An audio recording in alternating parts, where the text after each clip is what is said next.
on the subject of Zappa, I realized, and I'm honestly kind of proud of this fact that we've gone like two and a half hours and we've barely even scratched the surface of Frank Zappa. Which is amazing. It says something about the variety of influences here.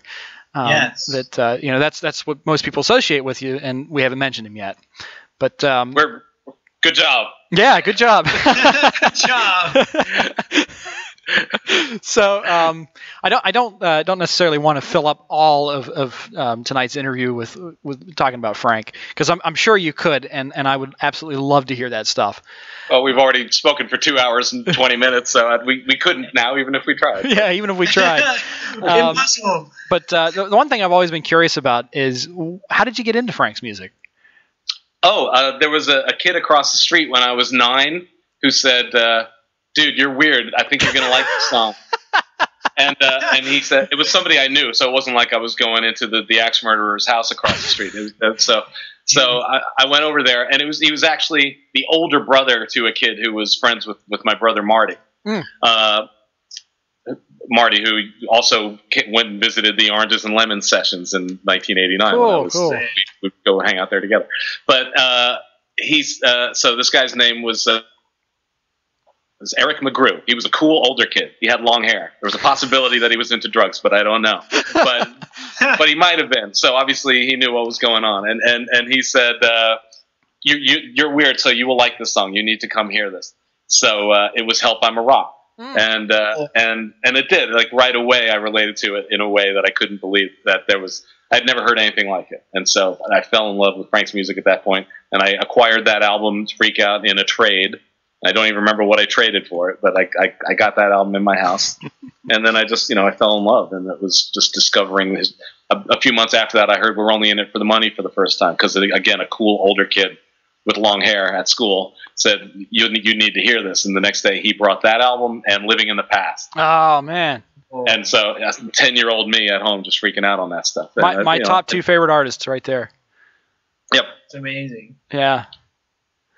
So that's how I got into Frank, was due to the generous urging of cool long-haired older kids.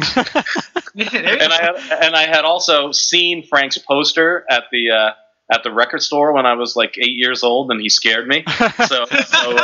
So right, my initial feeling about Frank was fear, and then I saw the Mothers of Invention prior to hearing Rock. I saw them playing an early version of Sofa with the Flo and Eddie band on the Dick Cavett show. Nice. And I remember being really struck, I guess I should say, by how kind of shockingly ugly they looked, and at the same time how beautiful the music sounded. Because Sofa is this lilting waltz, and when I used to see Frank's music, I assumed that, and when I saw Frank's face, I assumed that the music would be scary and discordant and frightening and ugly. And but when I saw them on the Dick Cavett show, they played Sofa, which is this, very beautiful melody. And that made a big impression on me. And I thought, that's not all they do, right? They don't just play pretty music. And then, a couple months after that is when I heard Help I'm a Rock, and that just put me over the edge. Yeah. I've had 2 listeners ask me, what do you think of Cardiacs? Oh, well, they're unbelievable. And it's like, that's a whole other lifetime's worth of work to get into all of that stuff. But, how can you not appreciate it? It's just beautiful, beautiful music. And, and obviously so energetic and so insane and intense and deep and very beautiful, Yeah. Sure. Yeah. And it's something that you can just dig into forever if you choose to. Yeah, I totally agree. And as we said when we were off air, I think I discovered Cardiacs and XTC around the same time. And for a year, that's basically all I listened to in the car. As I would my first was some angel in my life that I can never remember, all the people who give me tapes and CDs and send me things to listen to. But I'm always grateful when somebody sends me something, and even though if I can't remember who it was, but someone gave me a cassette of Sing to God sometime in the late 90s. And I think that was a good introductory album for me. Yeah. It was that because it's undeniable. It's like, okay, I'm in the presence of genius. This is cool. Yes. Yeah. Yeah, you're spot on. And what a sprawling and just incredibly dense work that is. Absolutely, yeah. No, it's absolutely amazing. And the song, I love most, if not all, tracks on that album, like Man Who and Dirty Boy and Fiery Gun Hand. Like Fiery Gun Hand is the one that gets you at first. Right. But then over repeat listenings, you discover Dogleg Sparky is another like immediate one. Also Bob Drake's favorite Cardiac tune. But right on. Yeah, and but God, what an unbelievable talent! As long as we're talking about talent. Yeah, right. Jeez. I did the Cuvea Arts Rock Festival in I remember 2000 something, and Thinking Plague was on the bill, and Bob Drake came on stage as a bear and played the drums with Thinking Plague. That's one of my 7 or 7.5 favorite things I've ever witnessed on stage. There's Bob in a bear outfit playing these insane drum parts. It was incredibly powerful in some very deep subdermal sense that I don't even understand. Yeah. I wanted to ask you a couple of questions, a couple of fan questions actually. All right. But first, my own question. I'd like to know who your guitar heroes are.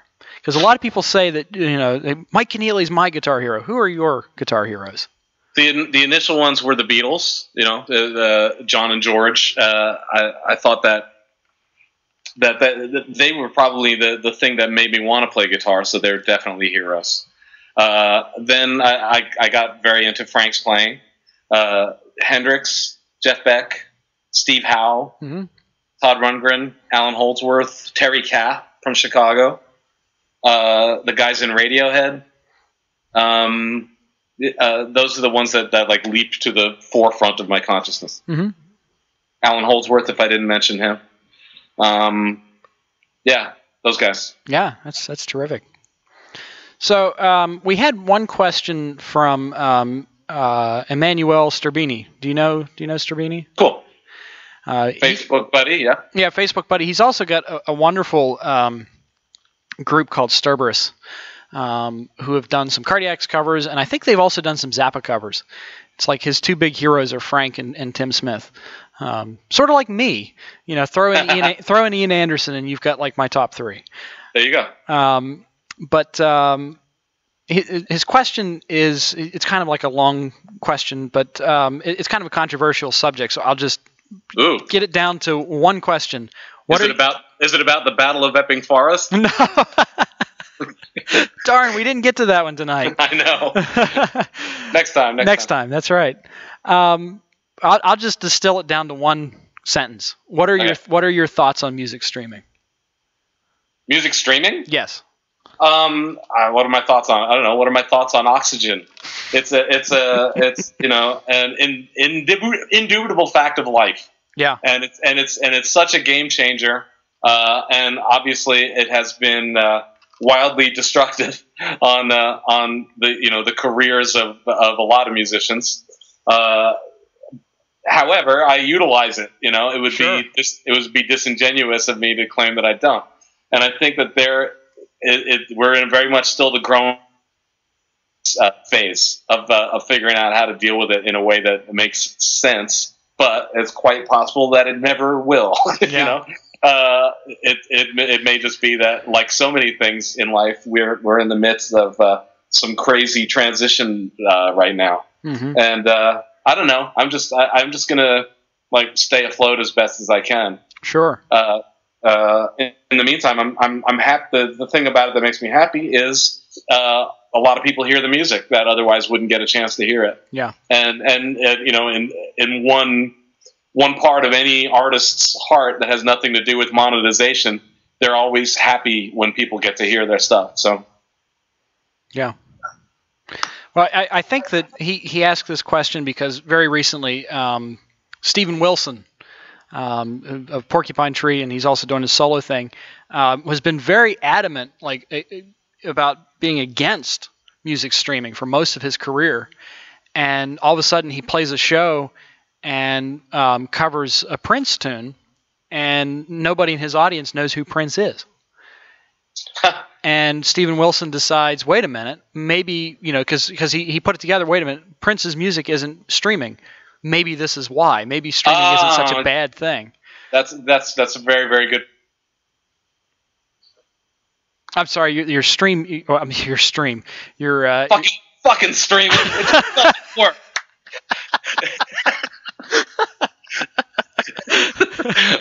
No, I just said that's a very salient point. Actually, yes. I didn't use the word salient, but it's a very good point regarding Prince being like a secret to a lot of people because he resisted having his music streamed. Yeah. So inevitably that means that there's a big part of a lot of people's world, because millions of people are glued to their device, that he just had no access. So it's interesting. Yeah. And if you're listening to this show on Mixcloud, thank you for streaming. There you go. I just thought I would say that. Yeah. No, I mean, it's everywhere, and anybody who claims to be puritanically against it must not have any kind of a career, because there's kind of no way you can completely do without it. Somehow or another, streaming comes into the equation. Yeah. Like the whole Zappa catalog is now readily available on YouTube, and it was prior, but now it's officially available. Right, exactly. Yeah. Well, that's the thing. I guess at some point you acknowledge it as a fact of life and figure out a way to make it work for you. Sure. So these are a group of questions that come from Nick Prohl. Oh man, I'm having such a time pronouncing his name. Nick Prohl. Oh man, I'm just going to give up. No, Nick. It's Prohl. He said that it rhymes with something that rhymes with Prohl. Prohl. Yeah. Okay. So his first question is, if Rangthorn was a real band, what would they sound like? They would probably sound a lot like, I don't know, maybe Acquiring the Taste, or the first Henry Cow album, but with Beatle harmonies. Cool. What is Rangthorn? What's he talking about? Rangthorn. Well, initially it was an imaginary band that I had when I was 10. But now Rangthorn is actually the name of the uber villain in Scambot 2. If you read the liner notes, the name of my childhood band got co-opted by a Scambot character. That's very fun. I must say I'm having the hardest time trying to follow the Scambot storyline. I got to sit down and like try to listen to both records and follow it closely. Well, don't worry about it. It's the main point is for people to enjoy the music. But if you're into it, hopefully it's something that can give you some fun. Yeah, cool. So what was an influence on the Scambot story? I mean, were you listening to like Gong or something when you came up with that, or? No, I don't know if anything. Nothing explicitly was an influence on it. When I read it, or when I was working on it, there were times when I was thinking, oh, this kind of reminds me of some Vonnegut. Mm-hmm. But it's not it's not an overt influence in that it was meant as an homage or anything. It's just that I read a lot of that stuff when I was a teenager, and cool. I think it kind of gets stuck in the way that I write fiction.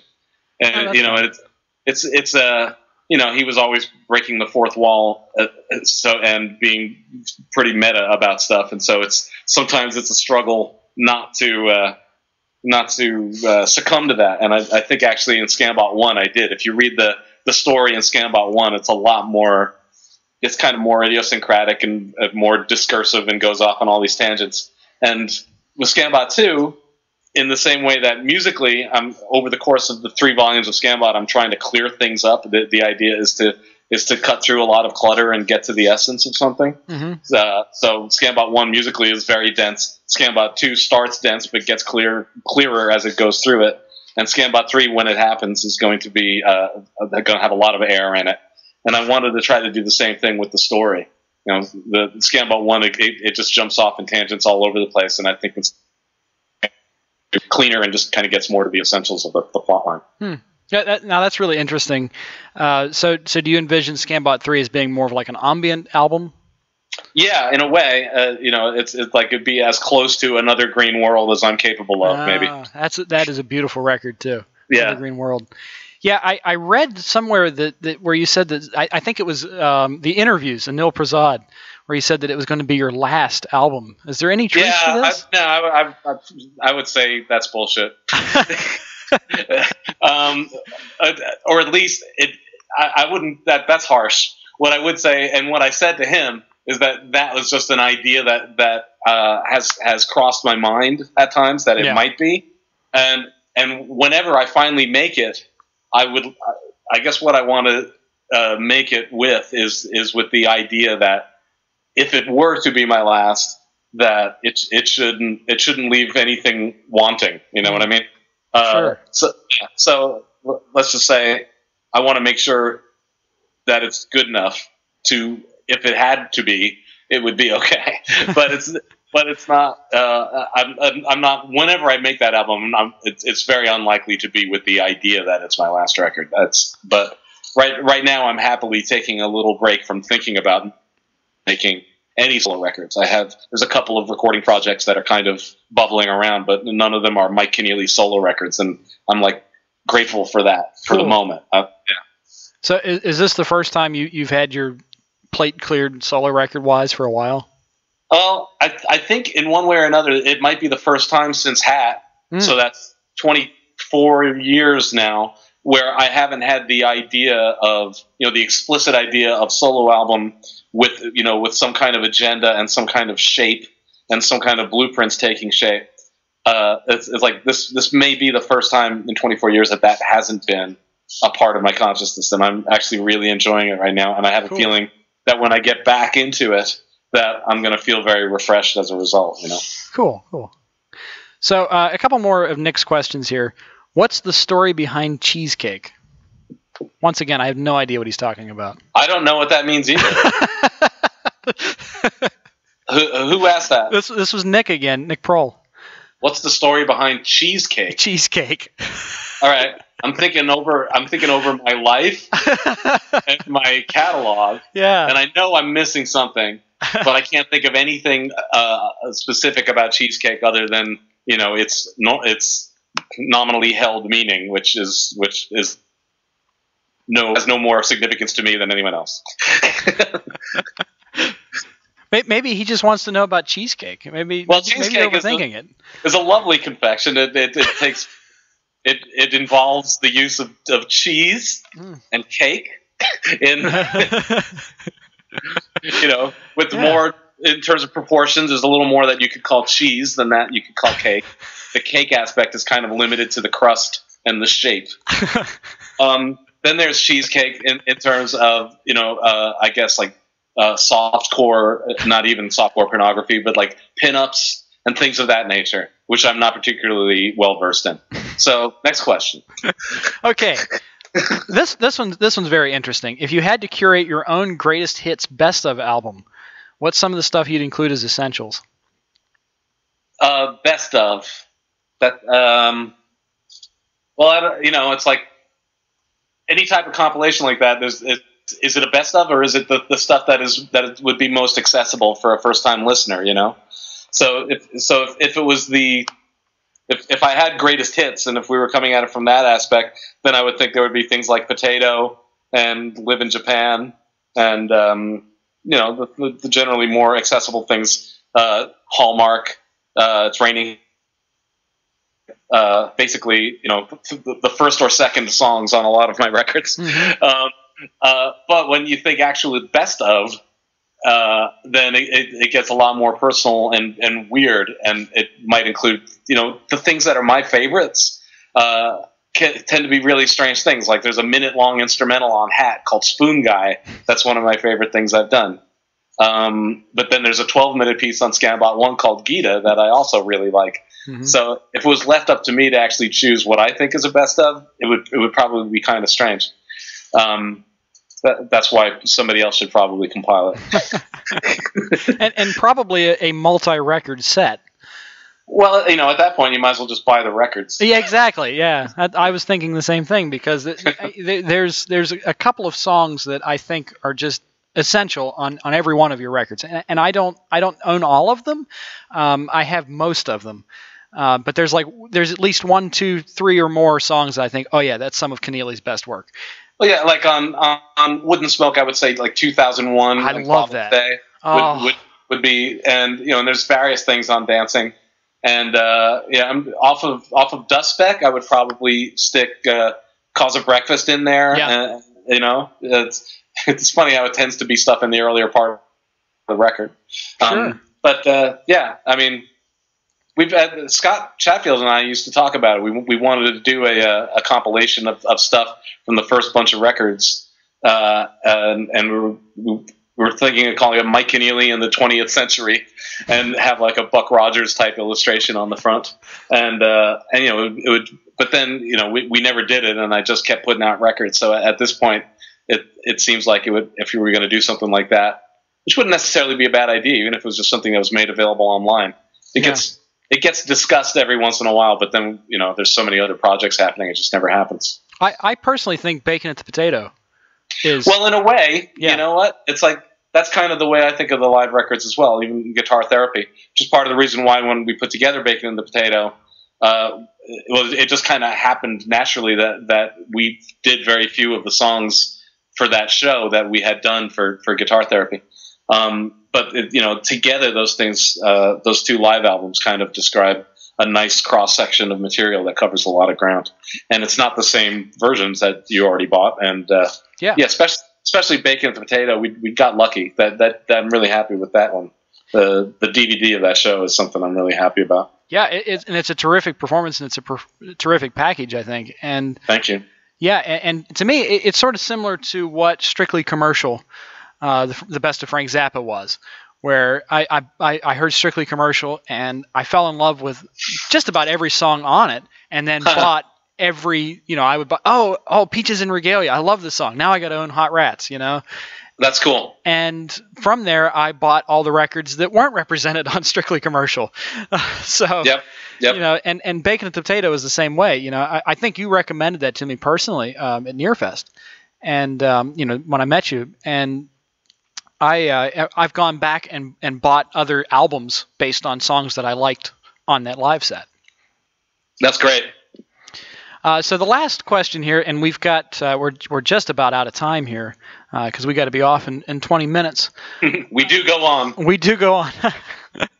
But this is another interesting one. If you could assemble a supergroup of your biggest influences, who would play what? Oh crap! Well, Keith Emerson on keyboard, and boy, who would play bass? That's an interesting question. Let me come back to that. Guitar, man, that's an impossible question. It really is. I think it would be interesting to hear on vocals and rhythm guitar. Let's let Hendrix play lead.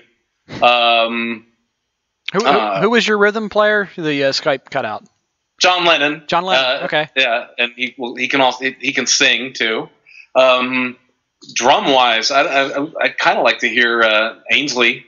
Maybe two drummers, Ainsley Dunbar and Chris Cutler. They would sound good together. Oh my god. I would put we'll have Paul Chambers on stand up bass and Jaco Pastorius on fretless electric, and Wayne Shorter on saxophone. Joni Mitchell can also do rhythm guitar and vocal. I think her and John Lennon together would be cool. Prince can just run around and do anything he wants.